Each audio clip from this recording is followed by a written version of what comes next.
শ্রমিকদের যে নিরাপদ কর্মসংস্থান কর্মস্থলের ব্যবস্থা করা গেল না, সেটার পিছনে সব থেকে বড় দায়ী বাংলাদেশের দুর্বৃত্তায়িত, বাংলাদেশের নষ্ট, বাংলাদেশের পচে গলে যাওয়া রাজনীতি। রানা প্লাজার শ্রমিকদেরকে যে জীবন দিতে হলো, এই জীবন দেওয়ার পিছনে সব থেকে বড় দায়ী বিষয় কিন্তু এই রানা প্লাজার যে মালিক, সেই সোহেল রানা।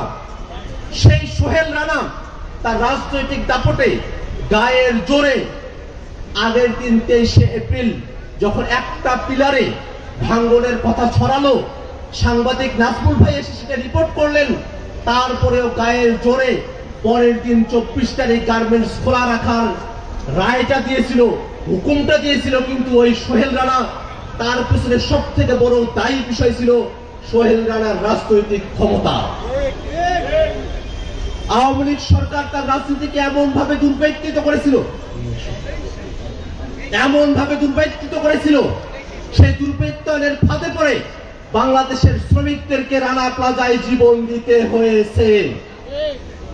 যদি রানা প্লাজার রানার কাছে আওয়ামী ক্ষমতা কুক্ষিগত না থাকতো, তাহলে সেই দিনের মতো করে আমার শ্রমিক ভাইদেরকে এই হরে দরে আর জীবন দিতে হতো না। তারপরের ঘটনা কি? উদ্ধার কার্যক্রম চলবে।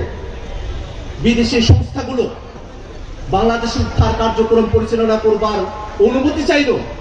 শেখ হাসিনার সরকার বিদেশি সংস্থাগুলোকে এখানে উদ্ধার কার্যক্রম পরিচালনা করতে বাধা প্রদান করলো, তাদেরকে অনুমতিটুকু দিল না। কারণ আওয়ামী লীগ সরকার বাংলাদেশে যে দুর্বৃত্তায়ন করেছিল, রানা প্লাজার ঘটনার মধ্য দিয়েও সেই দুর্বৃত্তায়নের প্রকাশ যাতে আন্তর্জাতিক মিডিয়ায়, আন্তর্জাতিক সমাজে না ঘটে, সেটাকে ধামাচাপা দেওয়ার জন্যই আন্তর্জাতিক সংস্থাগুলোকে এখানে উদ্ধার কার্যক্রম তারা পরিচালনা করতে দেয় নাই। তারপরের ঘটনা আরো বিভৎস। এখানে মানুষের আহত হয়েছেন, হয়তো সেখানে তাদের জীবন প্রদীপ এখনো নিভে যায়নি, কিন্তু সে মানুষগুলোকে তাদেরকে উদ্ধারের নাম করে তাদের লাশগুলোকে গুম করার মেকানিজম তৈরি করেছিল এই অঞ্চলের কুখ্যাত সন্ত্রাসী ইনাম। সেই ইনামেরা, সেই সোহেল রানারা রানা প্লাজার মতো ঘটনা ঘটিয়ে বাংলাদেশের শ্রমিক হত্যার তারা মহোৎসব করেছিল। আওয়ামী লীগের শাসনামলে আওয়ামী লীগের দুর্বৃত্তায়িত রাজনীতির সুবিধা নিয়ে, আওয়ামী লীগের রাজনীতির যাতা করে মানুষকে পিষ্ট করে শুধু শ্রমিকরাই এখানে হতাহত হয়নি, সারা দেশের মানুষেরা যারা আছেন তাদেরকেও সময়ে সময়ে জীবন দিতে হয়েছে। আমরা খেয়াল করে দেখি, সাংবাদিক নাজমুল যখন এই বিষয়টা নিয়ে নিউজ করছেন, জনগণের কাছে রানা প্লাজার ঘটনাকে উন্মোচন করছেন, তখন নাজমুলকে ডেকে নিয়ে থ্রেট দেওয়া হয়েছে, তাকে এই ঘটনার মধ্য দিয়ে, এই ঘটনা স্বরূপ উন্মোচনের কারণে জেলখানায় পর্যন্ত যেতে হয়েছে। একজন সাংবাদিকও রানা প্লাজার ঘটনার সময়টাতে রানা প্লাজা নিয়ে সত্য বস্তুনিষ্ঠ নিউজ করার কারণে, খবর করার কারণে নিরাপদ থাকতে পারে নাই। গত 12টা বছর ধরে আমাদের শ্রমিকেরা, যারা আহত হয়েছেন তাদের স্বজনেরা, যারা শহীদ হয়েছেন তাদের স্বজনেরা, তারা এই জায়গাটাতে এসে একটা সমাবেশ করে তাদের দাবি দেওয়া পেশ করবেন, সেই সুযোগটা পর্যন্ত তাদেরকে দেওয়া হয় নাই। এই জায়গাটাকে দখলে রেখে আওয়ামী লীগের প্রেতাত্মারা, আওয়ামী লীগের দোসররা, আওয়ামী লীগের সন্ত্রাসীরা শ্রমিকদের ন্যায্য দাবি দেওয়া যাতে কণ্ঠস্বর উচ্চ না হয়, সেই কণ্ঠস্বরকে চেপে রাখবার সব ধরনের ব্যবস্থা পাকাপোক্ত করে তারা রেখেছিল। কিন্তু সব সময় সন্ত্রাসীদের পক্ষে থাকে না। 24-এর আন্দোলনের মধ্য দিয়ে সন্ত্রাসীদের পরাজয় হয়েছে, খুনি হাসিনার পরাজয় হয়েছে, সোহেল রানা ইনাম দ্বন্দ্বের পরাজয় হয়েছে। আমরা বিশ্বাস করি আজকে শ্রমিকরা যে দাবি উত্থাপন করেছেন, সেই দাবির মধ্য দিয়ে অন্তর্বর্তীকালীন সরকারের কাছে মেসেজ পরিষ্কারভাবে উত্থাপিত হয়েছে, যাতে করে এই রানা প্লাজা ধসের ঘটনায় যারা শহীদ হয়েছেন, তাদের পরিবার, যারা আহত হয়েছেন, তারা এবং তাদের পরিবারকে পুনর্বাসনের আওতায় নিয়ে আসা হয়। যারা এই ঘটনায় দায়ী ছিলেন তাদেরকে যথোপযুক্ত বিচারের আওতায় নিয়ে আসা হয়। এই দাবি আজকে শ্রমিকেরা, আজকে জাতীয় নাগরিক পার্টি তাদের ব্যানারে এই দাবি উত্থাপন করেছে। সেই দাবি সরকারের কাছে আমরা উত্থাপন করছি। আমরা আশাবাদ ব্যক্ত করতে চাই, পতিত স্বৈরাচারী সময়ের মতো করে নয়, নতুন করে রানা প্লাজার ঘটনায় যে মামলাগুলো হয়েছিল সেই মামলাগুলোর বিচার কার্যক্রম নবগতিতে নতুন উদ্যমে অল্প সময়ের মধ্যে বাস্তবায়নের পদক্ষেপ অন্তর্বর্তীকালীন সরকার গ্রহণ করবে। বন্ধুগণ আমার, সারা বিশ্বে শ্রমিকদের স্মরণে 1 মেতে শ্রমিক দিবস পালন করা হয়।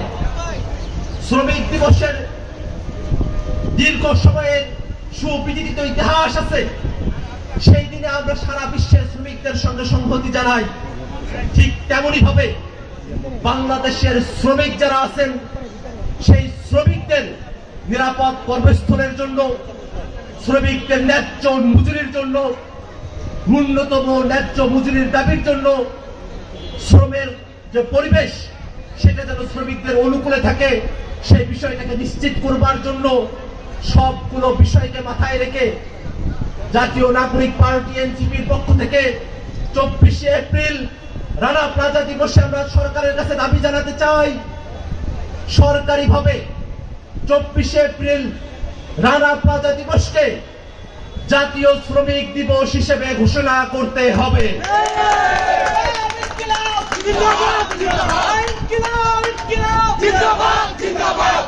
24শে এপ্রিল জাতীয় শ্রমিক দিবসে সকল গার্মেন্টস কারখানা সহ যতগুলো শ্রমিক প্রতিষ্ঠান রয়েছে সব শ্রমিক প্রতিষ্ঠানগুলোতে সাধারণ ছুটি ঘোষণা করতে হবে। এই দিন সরকারের তরফ থেকে রিপোর্ট পেশ করতে হবে কোথায় কোথায় সরকার বিগত 1 বছরে ব্যবস্থা গ্রহণ করে যেই ঝুঁকিপূর্ণ শ্রমিক পরিবেশগুলো রয়েছে, শ্রমিক স্থানগুলো রয়েছে, কর্মস্থলগুলো রয়েছে, সেগুলোর বিরুদ্ধে ব্যবস্থা গ্রহণ করেছে। সেই তালিকা 24শে এপ্রিল জাতীয় শ্রমিক দিবসে শ্রমিকদের কাছে, সাধারণ জনগণের কাছে পরিষ্কারভাবে উত্থাপন করতে হবে। বন্ধুগণ আমার, আমরা দাবি জানাই, রানা প্লাজার ঘটনায় যারা শহীদ হয়েছেন সেই শহীদ পরিবার এবং যারা আহত হয়েছেন, পঙ্গু হয়েছেন, সেই সব শ্রমিকদেরকে অবশ্যই অবশ্যই ক্ষতিপূরণ প্রদান করতে হবে, তাদেরকে পুনর্বাসনের আওতায় নিয়ে আসতে হবে। বাংলাদেশের শ্রমিকরা চিকিৎসা বঞ্চিত অবস্থায় তাদের শ্রমিক জীবন নিঃশেষিত হয়ে যায়। আমরা আজকের এই সমাবেশ থেকে দাবি জানাতে চাই, শ্রমিকদের জন্য বিশেষায়িত হসপিটাল সরকারের তরফ থেকে অবশ্যই স্থাপন করতে হবে।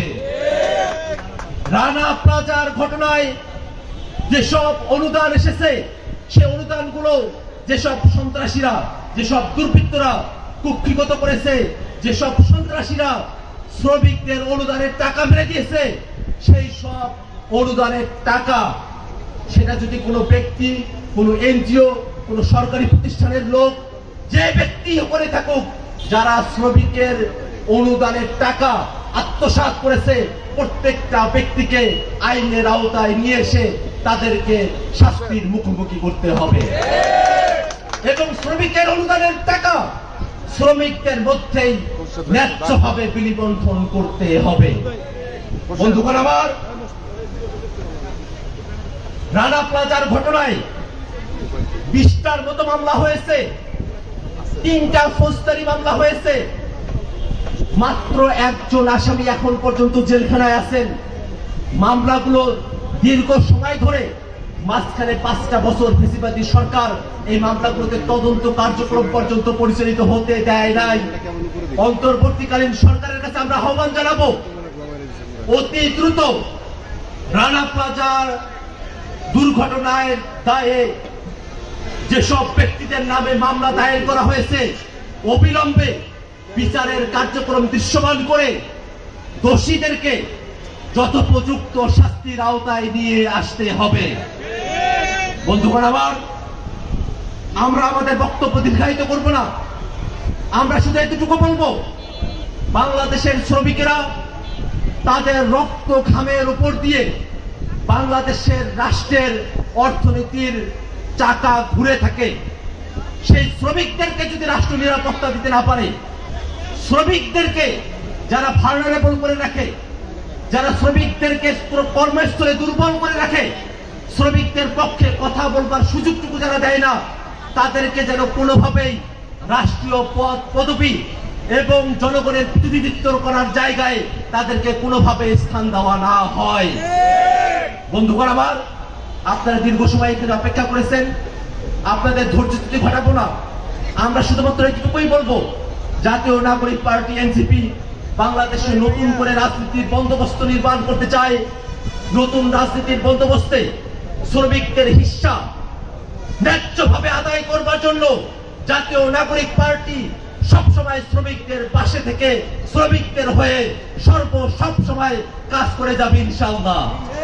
বন্ধুগণ আমার, জাতীয় নাগরিক পার্টি এনসিপি তাদের শ্রমিকদের স্বার্থকে রক্ষা করবার জন্য শ্রমিকদের স্বার্থে শ্রমিক আইন গঠন করবার সিদ্ধান্ত গ্রহণ করেছে। ইতিমধ্যে আমরা সমন্বয়ক একটি কমিটি গঠন করেছি। আপনাদের কাছে আহ্বান থাকবে, দেশের মেহনতি শ্রমিক জনতার পক্ষে কথা বলবার জন্য, তাদের দাবি দাওয়াগুলো আদায় করবার জন্য অবশ্যই জাতীয় নাগরিক পার্টি এনসিপির শ্রমিক উইংয়ের সঙ্গে আপনারা যোগাযোগ করবেন, আমাদের সাথে যুক্ত হবেন। আপনাদের বক্তব্যগুলো সারা দেশের সকল পর্যায়ে শ্রমিকদের বক্তব্যগুলোকে উপস্থাপনের দায়ভার জাতীয় নাগরিক পার্টির শ্রমিক